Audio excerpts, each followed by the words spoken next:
Radio in motion program loading in 3, 2, 1. Program activated. Attention everyone, the unpleasant noise you are about to hear coming from your radio is not a mistake. Okay, first things first, what is your name? This is Big Sonny playing the best of the 90s and beyond. Are you ready for this? Yeah. Radio in motion. Please do not turn off your radio, but turn up the volume on your receiver as high as it can go. All right, ready, here we go. Radio in motion.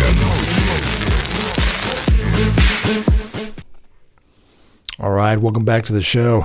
Thanks for joining me tonight on our 90s summer, going back to the 90s when things just felt a little bit better. The world was always crazy stuff happening now, crazy stuff happening back then, but the difference was I didn't know about it at every minute of the day because when I left a group of friends or people or anyone that might have been talking about that or my television at home, I wasn't inundated with that information on my phone. Just saying, a little bit of a happier time. All right, but right now we're going to have another episode of The Ugly Truth, and the ugly truth is Netflix, starting out such a small, innocent company, renting DVDs and sending out DVDs back in the 90s, is becoming a huge studio juggernaut. I should have actually said first what company that started out small is turning out to be. That you would have thought talking about that might have been Disney, and yes, Disney is its own huge media juggernaut. Acquiring obviously the Star Wars IP and Marvel. And then 20th Century Fox, and yes, it in its own right is becoming the actual empire. But I tell you, Netflix is gonna, have Disney on the run with their, again, more than likely it's gonna go through, but its proposal is to acquire Warner Brothers, and Warner Brothers, much like the other studios, Paramount, 20th Century Fox. So many movie studios throughout the years having such a huge catalog of film and TV history.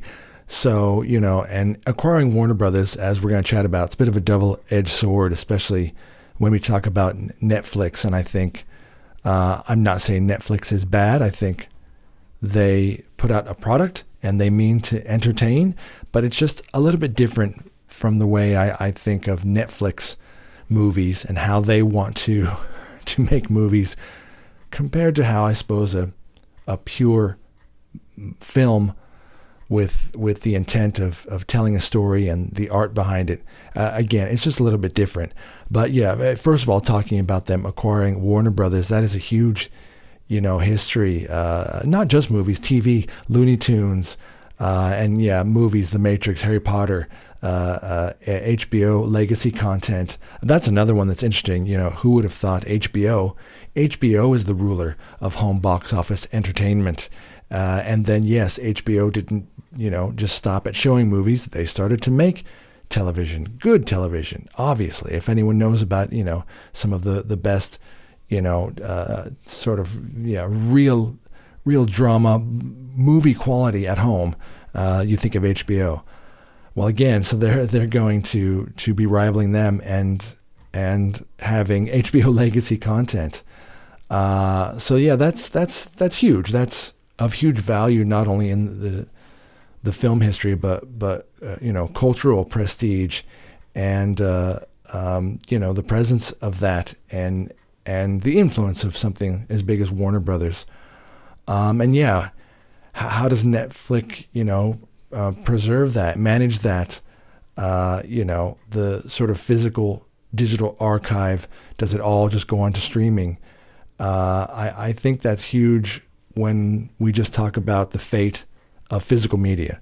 So again, Netflix and I talk about Blockbuster. If you know. So those who remember Blockbuster, for others that have to look it up, well, look it up. Blockbuster was the end-all be-all of renting home, taking the movie home after it was out in the theater, renting videos, and then DVDs, physical media. And, it's funny with the downfall of Blockbuster, again, I feel like it would have been interesting if somebody at Blockbuster could have seen the writing on the wall, because they already had the name. They were in every town in America. Blockbuster is where you went to rent a movie, period. And imagine if they had taken that, idea and turned it into the original streaming platform. Because again, it just starts with a name and an idea. It could have been Blockbuster.com. And instead of Netflix, it just could have been Blockbuster. And yeah, instead of a physical store, even if all the physical stores closed, they could have pivoted to the streaming world.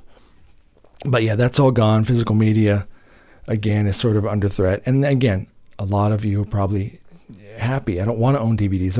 I don't want to deal with that. I don't want to store all my DVDs. And again, I'll get into that when we talk about physical media. Streaming is not something you own. You're just perpetually renting entertainment. And if you're fine with that, then you're fine with that. But I suppose I'm talking to those who still like the idea of you don't mind shelling out your money. I'll pay for a DVD or a Blu-ray. It's a good quality. And once I've given my money to that product, the movie company, the DVD makers, everyone got their money. They should be happy. But now I do own it to watch as much as I like, where I like. And unless somebody breaks the DVD or steals it, it's not going to go anywhere. So, the idea of sort of the fate of physical media, Warner Brothers, has historically been, a leader in physical media, and even like collector's editions and 4K restorations. And look, Netflix has never shown any enthusiasm for physical distribution. Obviously, that's not their thing. Their thing is streaming. Physical media is something that takes a different sort of effort. The thing has to be made. It's something you can hold. It's a DVD, much like a videotape or a record. And again, that seems archaic.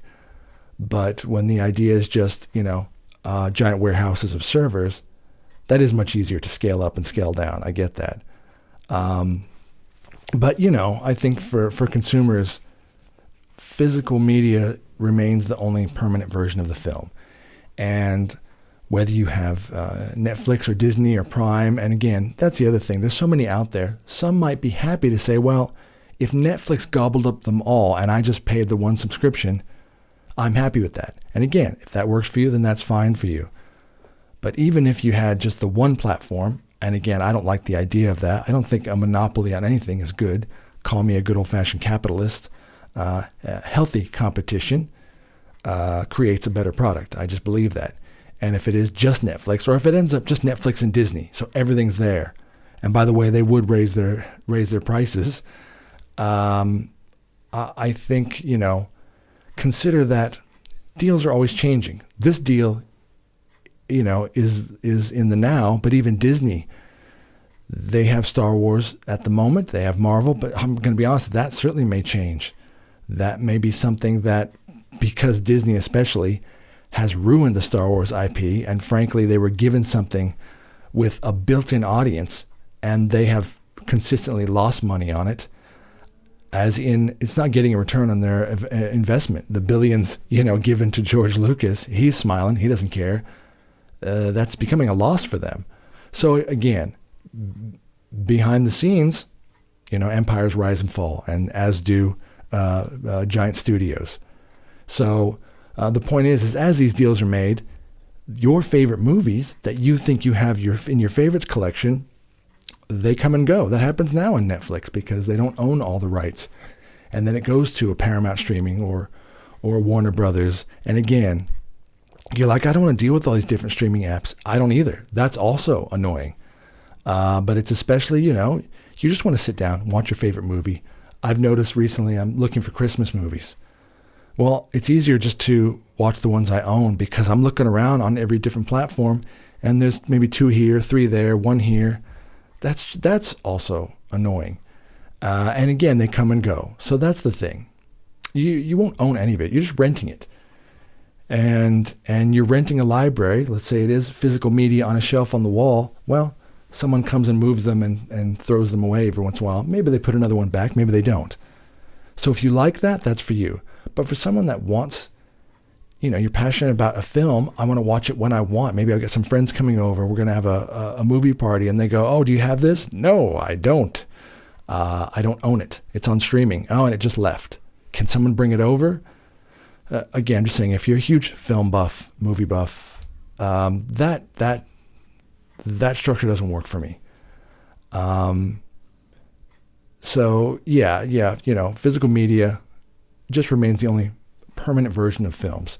And again, not to get too nerdy, there's ways around that. If you're not super nerdy, find a friend who is. You can still turn those DVDs. You've bought it. You own it. You can still, rip it into a file. That just means it's the same thing, but it's on a hard drive. And it's not that hard. Like I say, if you own it, you have the good quality DVD, but you don't want to constantly, I get it. They don't really sell DVD players unless it's a PlayStation or an Xbox these days. So that's annoying right there. But there are ways around that. And no, I don't mean anything about pirating or downloading. You own the DVD. You can turn it into a media file and you can create a library. There are some great applications out there. Plex Media is a great one. So really, you create your own Netflix. And yes, it can all fit on a hard drive. If you're super paranoid like me, you back it up a few times. Again, I know that's getting a bit too deep for some people, but for a lot, it's not. There are ways to also make physical media that you still own a little bit more quickly accessible and tech savvy, rather than actually grabbing the DVD and putting it in the player. So again, already I think there's still a huge consumer cohort that likes their physical media, and something like this, like Netflix, that is not their model. It will certainly affect such a huge library that they're going to acquire from Warner Brothers. And not necessarily just the big, controversy about streaming versus physical media. This is also about the idea of Netflix compared to an old-fashioned movie studio. So, studios today, they still, even after COVID, I'm hoping there's more of a comeback in that, they do have a partnership with theaters. Everyone gets a piece of that. But the point is there's still a theater release. I'm old-fashioned. I think it's more of an experience still to this day to watch a film. Again, a lot of people put their heart into this film. The writer, the director, the actors, everyone who fetched coffee on the set, the carpenters, the builders. My goodness, it's like a small country makes movies these days. But I think they get rewarded from that, and the audience does, when it's shown on a screen with a huge audience. Even if you're at home and you have the best home cinema ever, unless you live in a mansion, you're just going to have 10 or 20 friends over, usually probably 3, or just, frankly, just you. You alone, or you and your family, or you and the dog. It's not the same as sitting in a theater surrounded by friends and also strangers. It's fascinating. You don't know any of the other people there, and you're watching the same film. Sometimes you react the same. Sometimes you react different. Sometimes someone screams, or someone giggles and someone frowns. The point is it's amazing when you all have the same reaction. That means everyone on the screen did their job. They moved you to tears. They made you laugh. They frightened you. And you're getting that human experience with so many other strangers. What can I say? It's an awesome thing, and I enjoy it. And I feel like that is also under threat, because that's not what Netflix does. Netflix wants to release their movies in your home. And you're like, well, that's the way of the world. Sonny, get over yourself. It's called Uber Eats. It's called, Amazon, door deliveries, and movies at home. This is the world. Get over it. I think I like it as an option, as long as there's always still an option to have the cinema experience. And yeah, Netflix business model is built around sort of the fast pipeline, make content, put it on their platform, keep subscribers, content. And that's also another issue. A movie may be and again, I'm sorry, there is a difference between Netflix movies, even if they've poured money into it. Netflix movie, unfortunately, it tries to please everybody because they're looking at algorithms rather than just someone has a story, they want to tell it, and then someone says, I can bring that to life, and then they find a person to act it out, and on and on. A movie can take years. And I don't just mean one that has a lot of CGI. Just a movie with amazing drama can take years. And then once it's out there that someone's poured their heart into, they're not looking at the numbers and the timeline. Yes, there's backers to the movie and the money people, but I'm just saying a movie to be released is not how a Netflix content movie is released. And, taking over Warner Brothers, I think could also shorten the theatrical window because, they don't want to release it, but they still might because they're like, okay, we get it. We've acquired this. There's an expectation. Maybe there's even a deal in the contract. You still have to release actual movies in the theaters. That's fine. They may do that. But I tell you, they will engineer a way to shorten the time. I think movies already don't last long enough at the cinema because they want to get it right to streaming, skipping DVD practically and right to streaming. And that's a bit sad. That means a wide enough audience doesn't get to see it. It won't be released at as many theaters and for a shorter time. I also believe, and even crappy movies or a movie that may have potential, if the word gets around quickly that, a lot of people didn't like it and it's bad, it's not given time to grow. As in, I think there are some great movies that get a bad rap because, again, social media like wildfire affects it, and then they say, let's just get it out and move it right to streaming. I think if this was around in movie history in general, some of the most amazing movies that you call classics may have been called stinkers because, it didn't allow word of mouth to get to a wider audience. So yeah, I think there'll be fewer wide theatrical releases and more Netflix branded streaming first projects. So it'll just be straight to streaming. And yeah, that does affect theaters, less variety, fewer sort of prestige releases, and even possibly fewer mid-budget or lower budget films. By the way, those are also the films where some of the best known filmmakers today, whoever you want to call it, Christopher Nolan, Steven Spielberg, all started small because someone took a chance on them. So that's the other thing. Independent films are just the filmmakers who are finding their way before they probably hit it big. And those are some of the best movies ever. So yeah, I just think it would also sort of reshape audience habits and more people will skip the movies entirely. Look, there's a lot of other factors around that. I'm not going to blame the theaters. They have to make money too to survive. It's a building. There's people there, and I think yes, the prices are getting higher. So yes, the Modern Family, and I've heard this specifically from people with a family. They weigh up especially how good a movie is. So again, this is the problem. It may still be a movie you enjoyed, but if you look at the ratings and it's not that great. I got to take the whole family out. By the time I get everyone popcorn and a soda and pay for the movies, they're leaving there. It's $80. It's $100, and that's not joking. So they go, or tell the kids to wait. Again, a month now, which is month and a half. Wait for streaming. We already pay for that streaming, Netflix, Disney, whatever it is, and we'll just watch it in the comfort of our own home.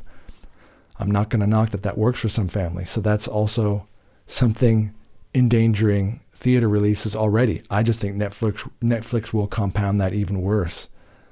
And yeah, it is amazing if you think about Netflix, starting in 97, and in 2007, only just pivoted to streaming at that point. Now it's becoming, a fully sort of, a vertically integrated studio rivaling Disney and Universal. And this takeover would really sort of complete that transformation. Netflix isn't like a disruptor anymore. They are established. This will make them a studio that, to me, the word Netflix won't roll off the tongue as easily as Warner Brothers and Paramount and Universal, United Artists. You remember them? But for the younger people, it will. Oh yeah, it's a movie studio. It's the movie studio. So yeah, it's kind of it's an interesting movement here. I think the company that once challenged studios now is going to be one of the biggest. Right there, that is an interesting story. I won't knock that. But this is also a throwback. If you know anything about old Hollywood, this kind of thing already happened in the past, and then there are actually laws put against this. Again, just like any business with a monopoly, which I thought America was about. I'll get into that another time, but I think, unfortunately, the idea of monopoly is starting to take over anyway. There used to be a lot of stores. Now there's just one store, Kmart. And in America, it's Walmart. It's just the one store. Where do you go? I go to Kmart and I buy things. I don't think that's good. And so back in the day, Hollywood studios, they sort of owned everything. And this was I think there was a Paramount decree in the 1930s, 40s. But before that, studios, they owned the production, the distribution, they owned the theaters. That was crazy. So they had their own theaters, which means they had all the muscle to do exactly what they wanted, to release it exactly how they wanted it, and also take all the profit, or most of it, not leaving anything for anyone working at the theater. And this is the biggest one. And look this up. These are great documentaries. They owned the talent. You were contracted to a studio. Actors today, have an agent, and the agent just goes, all right, we're going to make this contract and bonus, and you get this signed. They used to sign up to 20th Century Fox.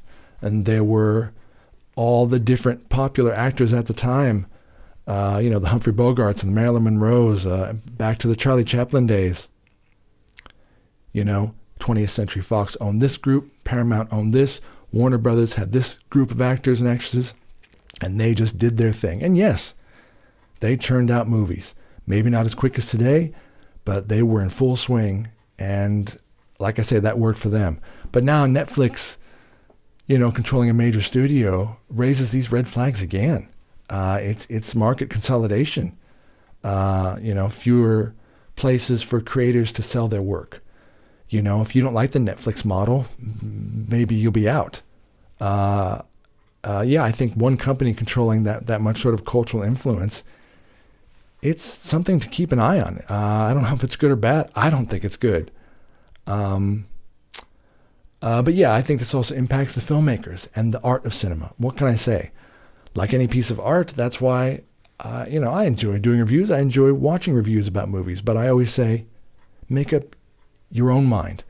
You can listen to me and I might have a go at something, but I don't ever condemn one. I don't ever say, I have never once said, don't go see this movie. I actually don't like movie reviewers that do that. I don't think that's fair. You make your own decision. But like a piece of art, music, any piece of art, a film is up for being criticized. And, Netflix prioritizes projects that are like safe bets. You know what I mean? They look at the broad demographics, predictable, what genre is safe right now? Are people still into movie heroes? Maybe they want more action. It's formula driven. What does the formula say? Marvel and DC, that's out. But action drama, rom-com is in, 90%. Don't tell me they don't do that. Of course they do that. And I think sometimes when you try to please everyone, you end up pleasing no one. That's a fact. That's why a lot of the Netflix movies seem like, coming this Friday, the new Netflix generic movie for everyone movie, starring pleasing actor and actress with a balance of adventure and romance. There's no risk taking. There's no artistic risk. There's no experimentation. And I think, yeah, I think that's how you got some of the movies that young people watch to this day, and they are astounded by it. You know, they stand the test of time, and there's a reason for that. And Warner Brothers has been one of those studios that has historically supported high risk, you know, director driven work. Stanley Kubrick, Nolan, Richard Donner, Clint Eastwood. Clint Eastwood is a huge cornerstone for Warner Brothers. And yeah, a lot of his projects, maybe they didn't seem like it was going to be a thing. And also Clint Eastwood, again, nowadays actor turned director seems kind of normal. I think he was on the cusp of in the days where it's like, oh, you're an actor, you should stick to that. Who's to say you're a good storyteller? So that's about chance taking. And it turns out it can be hit and miss. And Clint Eastwood movies has maybe some misses, but he has had a good run. So risk taking is out. So the art of film is out. I don't like that. You know, and will Netflix sort of maintain that tradition, or will they just streamline everything? I think they'll just streamline it into a data-driven product. And yeah, physical media still matters. I think movies also can be altered and censored or removed entirely. I don't like that one bit, even if it's done by the creator themselves. And yes, I call out George Lucas for that. You know, sometimes, God love him, you made the product, stand by it, unless it was something. And again, it wouldn't be. It would have never been released if it was something wrong, morally or something or whatever. So it would just be an artistic decision. And Lucas, you know, when he started messing with his own product, Star Wars, it was kind of cute when in the late 90s, I think it was 97, re-releasing the originals, and he threw in CGI to sort of say, oh, look what's coming, you know, before he made the prequels. I get it. It was really just a big sort of marketing spin. But I don't like those versions at all. I'm sorry. Stand by the product you made. By the way, the original Star Wars coming out in 1977, you show that to a young person these days, I still say they won't be able to tell that from a modern, full action, you know, special effects movie. Or they'll just say, oh, again, if they have no concept of when something came out, there are movies like that stand the test of time because of the high quality. And so, yes, sometimes directors are their own worst enemy. But I hate that when an original, because of streaming, because you don't own it, and I own the originals, Lucas can't come to my house and go, hey, Sonny, I'm not liking this. Hey, can I get this? And start splicing it. You own it. You can watch the one that you enjoyed forever. But with streaming, when it's digital, they can alter whatever they want, and not always for the better, usually for the worst. So yeah, physical media is the only stable way also to preserve film history. Sorry. Film history is a huge also part of Hollywood. I thought, Turner Classic Movies, I thought that was the thing, is that there used to be a time when in the 90s, and I'm sure it's still going on, but there were films that were going to be lost because film itself is a fragile thing, you know, whether it's, you know, photography film or movie film. It is still a physical thing, and it just like if you've ever seen a videotape or a cassette tape, it starts to rot and go to the wind.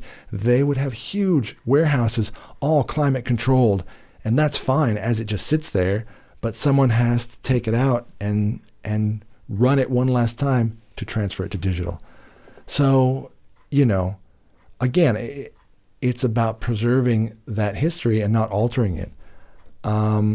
So yeah, I think in general, those are my thoughts, and I'm having a lot of questions, and I'm very weary about Netflix becoming such a big studio like Disney, and they're already in the movie making business, but I don't think the people in charge of Netflix are passionately into the art of film as much as they're passionately into content, because that's who they started as and that's who they are now.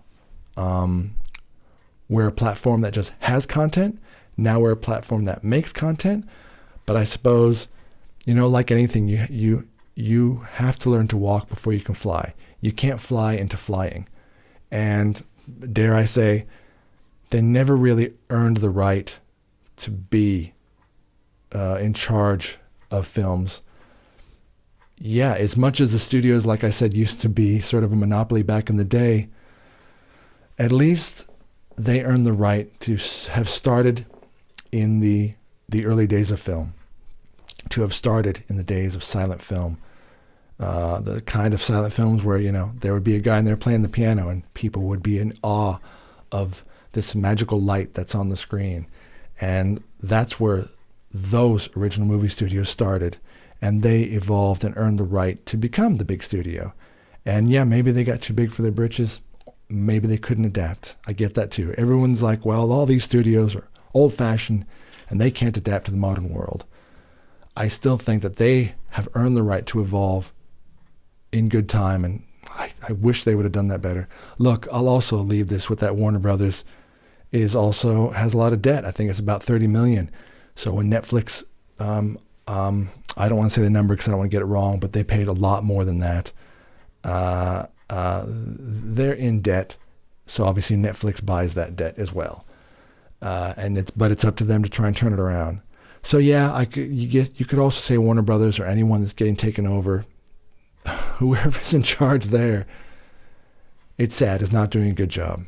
And I don't know. I believe in healthy competition. And Netflix and Disney, if you only end up with 2 studios and 2 stores to shop at, variety is the spice of life. And this doesn't sound like variety. All right, folks, that's it for me on my rant about the Netflix takeover of the world, along with Disney. And then they'll fight it out one day. There'll be a war. Can't wait for that. All right, more great music up next on our 90s summer. You're listening to 99.3 FM. This is Radio in Motion.